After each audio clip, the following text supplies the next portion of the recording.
Hi, you're watching Echoes of Life. I never thought I would become this woman, the kind who tells a story that begins with love and ends with betrayal. Yet here I am, sitting at my desk late at night, staring at a blank page, trying to make sense of how I lost myself in someone else's arms. Mark, my husband, used to be my everything. In our early days, his laughter was contagious, his touch electric, and his promises endless. We used to fall asleep tangled together, whispering dreams about the future. But somewhere between the bills, his long hours at work, and the weight of daily life, the man I married slowly disappeared. Now, when he comes home, he barely looks at me. He tosses his keys on the counter, scrolls through his phone, mutters about deadlines, and collapses into bed. Sometimes he doesn't even say goodnight. I tried to reach him. I cooked his favorite meals, bought new dresses, suggested weekends away. Each time, his eyes glazed over with that tired, distant look. My words seemed to fall into a void, unanswered, unacknowledged. Nights became the hardest. Lying next to him, I could feel the space between us like a frozen desert. His back turned, his breathing steady, while I lay awake, aching for warmth that never came. And so, without even realizing it, a hunger began to grow inside me. Not just for intimacy, but for attention, for tenderness, for someone to look at me and see me. I didn't know it yet, but that hunger was going to lead me down a path I could never take back. A path that would destroy the life I thought was mine. It began innocently, or at least that's what I told myself. One rainy afternoon, I stopped by the small cafe near my office. The air smelled of roasted coffee beans and cinnamon, and the windows fogged with warmth against the gray drizzle outside. That's where I first saw him. Daniel. He wasn't extraordinary at first glance, just a man in his early 30s with kind eyes and a smile that seemed to carry its own light. He noticed me fumbling with my umbrella and offered to help. I laughed, thanked him, and sat at the table next to his. That should have been the end of it, but it wasn't. He struck up a conversation, casual and unassuming. We talked about the weather, the terrible traffic, the books stacked near the counter, but there was something in the way he listened, leaning in slightly, as though every word I said mattered. It was intoxicating. For the first time in months, maybe years, I felt seen. The next day, I found myself back at the cafe, and the day after that. Daniel was always there, as though waiting for me. We laughed about little things, shared stories about our lives, but I carefully edited mine, avoiding Mark's name, avoiding the truth of my marriage. Still, Daniel's gaze lingered on me longer than it should have. His smile held questions I was too afraid to answer. And when his hand brushed mine as he passed me the sugar, a shiver ran through me so sharp I had to look away. That night, lying next to Mark's cold, turned back, I felt Daniel's warmth instead. His laughter echoed in my mind. His eyes followed me into my dreams. It was dangerous. I knew it. But for the first time in so long, my heart beat with something other than loneliness. And that's how it started. Days slipped into weeks, and Daniel became a constant in my world. At first, it was harmless. A coffee here, a smile there, conversations that stretched longer than they should have. But with every meeting, I felt the invisible line between friendship and something more grow thinner, weaker. One evening, the cafe was unusually quiet. The rain drummed softly against the windows, and the dim lights painted the room in golden shadows. Daniel leaned across the table, his voice lower, softer than usual. "You always look sad when you talk about going home," he said gently. I froze. "Do I?" He nodded. "You deserve to be happy, you know. to feel alive. Alive. The word clung to me like perfume. When was the last time Mark had made me feel that way? When was the last time his eyes had lingered on me the way Daniel's did now? I wanted to argue, to say I was fine, but the lump in my throat betrayed me. Daniel reached out, his hand brushing mine. Not an accident this time, not a fleeting touch. It was deliberate, warm, firm, and I didn't pull away. Something inside me broke free. The walls I had built around my heart crumbled under the weight of that single moment. My breath hitched, my pulse raced, and all I could think was, don't stop. But I did stop. I pulled my hand back, whispering, I should go. I walked out into the rain without my umbrella, my heart pounding louder than the thunder overhead. Guilt gnawed at me, sharp and merciless.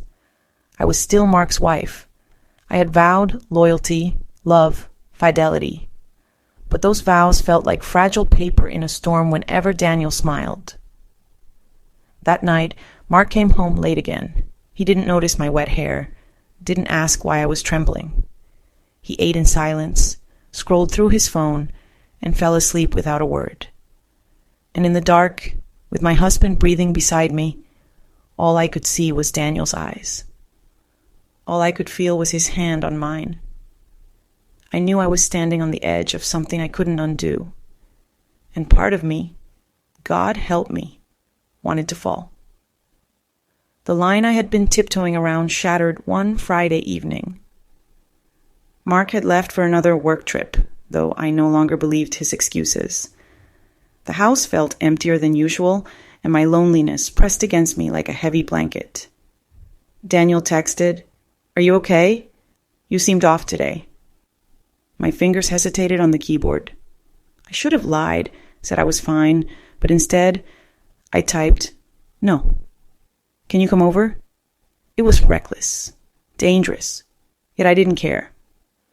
When I opened the door, Daniel stood there, the faintest trace of rain clinging to his jacket. His eyes searched mine, reading the storm inside me before I could speak. Neither of us said a word. The moment his hand cupped my cheek, I broke. My lips found his, desperate and trembling, tasting of everything I had been starving for: warmth, attention, passion. His arms wrapped around me, pulling me against him as if he'd been waiting his whole life. I should have stopped. I should have remembered my vows, remembered Mark asleep in our bed so many nights without me. But Daniel's touch burned away reason, leaving only desire. Clothes fell to the floor like forgotten promises. The silence of my home was replaced by whispers, gasps, and the sound of two souls colliding where they shouldn't. For the first time in years, I felt wanted, seen, alive. But when it was over, the weight of what I had done crashed down on me. I lay in Daniel's arms, my heart pounding not just with passion but with fear.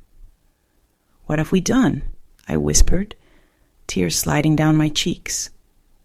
Daniel kissed my forehead, his voice steady, "Something we can't take back." And he was right. From that night on, I wasn't just Mark's forgotten wife anymore. I was a woman living a double life split between loyalty and betrayal, between emptiness and forbidden fire. I told myself it was just once, that I'd stop, that I'd never let it happen again. But deep down, I already knew the truth. Once you taste the forbidden, you can never go back to starving. The morning after Daniel and I crossed that line, I couldn't look at myself in the mirror.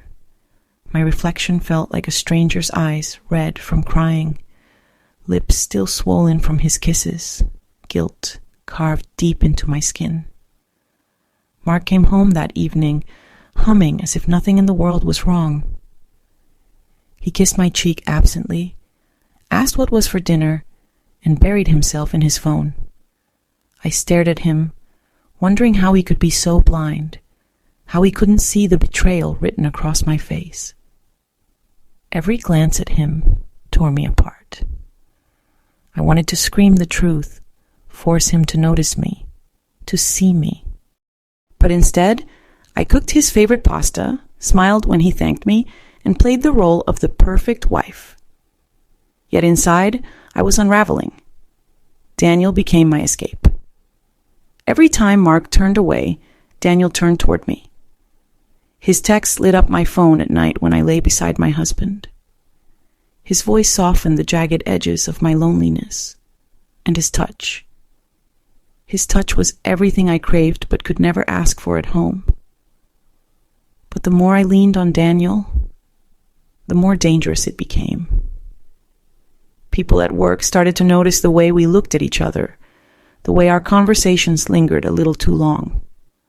A coworker teased once, "You two are closer than colleagues, huh?" And my stomach dropped. Daniel brushed it off with a laugh, but later he pulled me aside. "We have to be careful," he whispered, his hand brushing mine, sending electricity through me. "I know," I breathed, but I didn't mean it. I didn't want to be careful. Every stolen moment with him was a risk, and yet I couldn't stop. He made me feel alive in a way Mark never had. He made me remember I was a woman, not just a wife playing a background role in someone else's life. But with every secret kiss, every locked door, every lie I told, I was weaving a web so tight I knew one day it would strangle me, because love wasn't supposed to be hidden. And when it was, it turned toxic, dangerous, destructive. I was standing in two worlds, one where I was the dutiful wife, the other where I was Daniel's forbidden lover. And I knew, sooner or later, those worlds would collide, and when they did, I would lose everything. The day it all collapsed started like any other. Mark had left early for work, leaving his coffee mug half empty on the counter. I was cleaning when my phone buzzed, a message from Daniel. "I can't keep doing this in the shadows. I need you, all of you. Meet me tonight." My heart raced. I typed, erased, and retyped a dozen times. Finally, I whispered to myself, "Tonight. Yes." That evening, I told Mark I was meeting an old friend for dinner. He barely looked up from his laptop, just muttered, "Don't be late." Daniel was waiting for me at the quiet little inn outside of town. His arms wrapped around me the second I walked in, his lips claiming mine like he was starving. For a moment, I let myself drown in him, his warmth, his scent, his whispers of love. But the door burst open, and there was Mark. His face was a storm eyes blazing, jaw clenched, betrayal written in every line. Behind him, I noticed the hotel clerk shrinking away, guilt flashing across her face. She must have called him. "You!" Mark's voice shook with fury as he pointed at Daniel. "My best friend! And you—" He turned to me, his voice breaking. "My wife!" Time froze. My mouth opened, but no words came out. Tears blurred my vision as Mark's voice cracked again. "How long?" I sobbed. "I'm sorry, I never meant—" But the apology meant nothing. The damage was done. Mark walked out without another word, his footsteps echoing like gunshots. Daniel reached for me, but I pulled away. Because in that moment, I realized what I had destroyed. A marriage, a friendship, a life we had built over years. In chasing warmth, I had burned everything down. Daniel whispered, "We can still make this work." But I shook my head. No, there's nothing left to save. Not for me. Not for us. And I left him there, standing in the dim hotel room, love and ruin tangled in his eyes. That night, I returned to an empty house. Mark's things were already gone. His scent, his presence, his trust, all of it had vanished. I had wanted to be seen, to be loved. And instead, I was left with silence. I traded loyalty for passion, and in the end, I lost both.